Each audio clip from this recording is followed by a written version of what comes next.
And for this build we have, ta-da, a drill press vise or shallow vise. I don't even know what you call it, but it's great.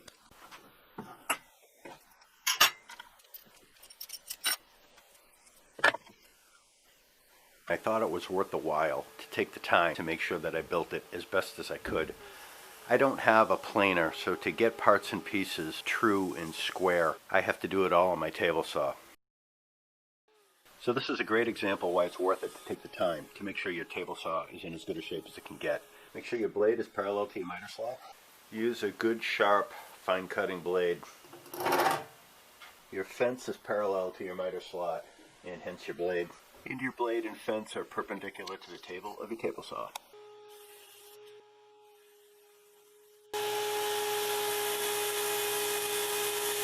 It's just a matter of keeping track of your cuts and making them as carefully as you can, and you should get good results.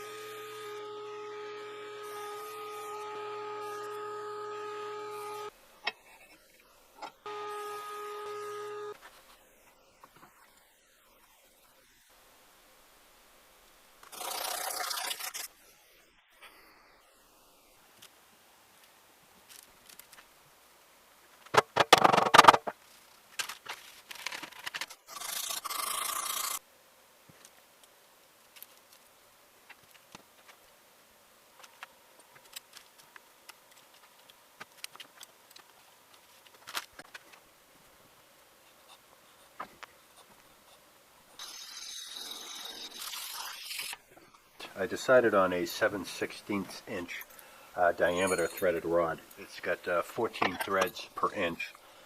For a vise mechanism, you want something with a coarser thread so that as you spin it, it moves a little bit quicker than if it was a finer thread, and larger diameter rods have fewer threads per inch. I thought I would take a minute to talk about my decision tree. The vise I want to build is sort of similar to this one that I cheaper one I have at Harbor Freight. Kind of wanted the opening of the jaws to be a little bit larger than this. This one's somewhere around 4.5 inches, so I was aiming for this one to be around 6 inches. I wanted the opening down here to be a little bit wider so that if you were drilling you'd have slightly less chance to hit the vise itself. You could hit the hole. So that determined that these pieces be a little bit wider. For the slider, as the opening gets wider, this has the wrong aspect ratio. You actually want it to be long this way to prevent racking as it slides. So as this opening gets wider, this is going to get longer. I decided a square was probably the best I was going to do. The upper jaw is made of a piece of mahogany, and this is a piece of Brazilian cherry. Came from a piece of hardwood flooring. This one actually, I looked it up, it's called something like Jatoba, and it is very dense and it is very hard. So I thought this cherry would make very good jaw surfaces. So the grain on the mahogany is running up and down, and the cherry it's running horizontally. And that makes this piece ever so slightly more stable. Since this is a fixed jaw, it's glued to the body of the vise, and this gives you a lap joint, which will be glued and screwed, which is very strong. This being square also gives you the benefit of allowing to make the movable jaws a little bit wider, and I thought that was a good thing because this is not glued or screwed to anything, and there's a chance when clamping I thought that this might flex a little bit. So making it a little bit beefier I thought would be a good idea. And again, I have the grains running perpendicular. And then this piece down here again is a lap joint. That will work out fine. And as the vise gets longer, there will be a tendency for this to ride up as you're clamping harder. So I know this, for lack of better, I'll call it a retaining block. And it rides in the channel made out of these 4 pieces of plywood. It was convenient. This is a piece of birch plywood. It's 7 ply, but the top and bottom plies are paper thin, so it's really 5 ply. And by coincidence, it happens to be a little bit shallower than this plywood, which is sort of like a luan. And here's a cross section of that plywood. It's 5 ply, but again, the top and bottom plies are paper thin, so it's really just 3 ply. The other advantage of building this platform, the plywood also gives you a convenient area to try to clamp the vise to something should you ever need to.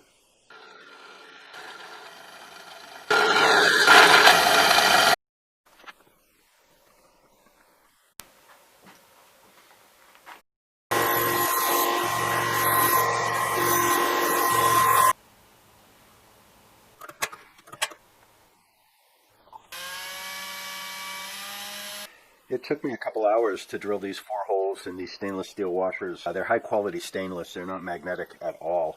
At first I tried drilling out little tiny pilot holes. After doing some research, I think what happened was I ended up work hardening these hole areas because even when I got out brand new drill bits, these are titanium nitride, I couldn't drill through these holes, just wouldn't go through. I tried using this bit, it's a cobalt. I thought it was reasonably sharp, but what I ended up doing was actually dimpling the metal.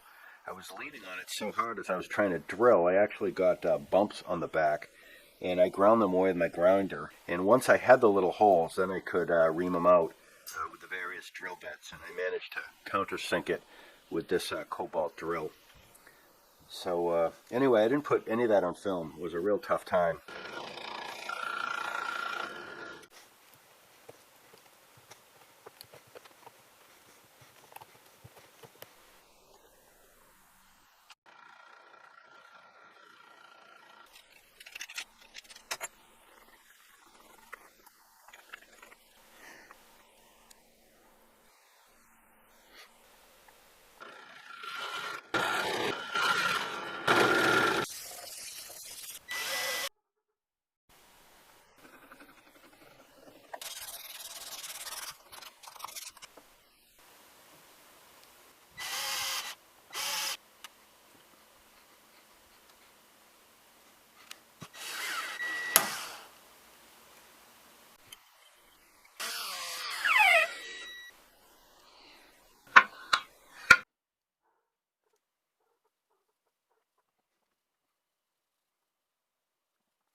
Here's the hardware that I used for the build.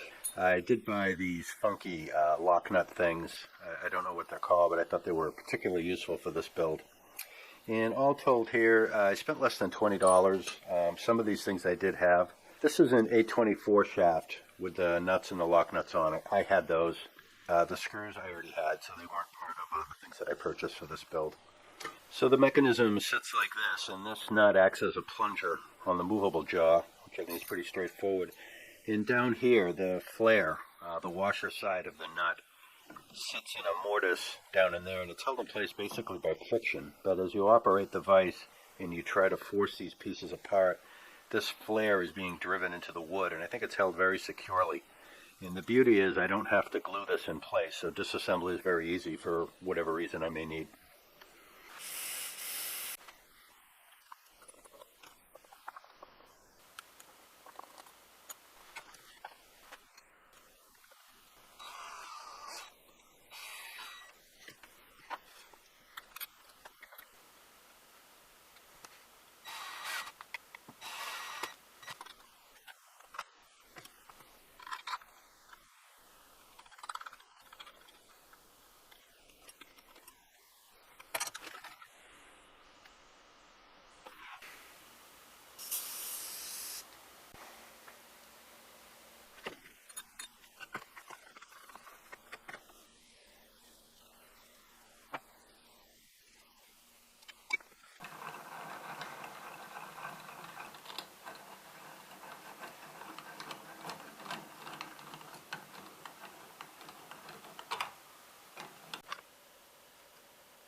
Well, here it is finished, and I'm very pleased with it. It came out as good as I had hoped it would.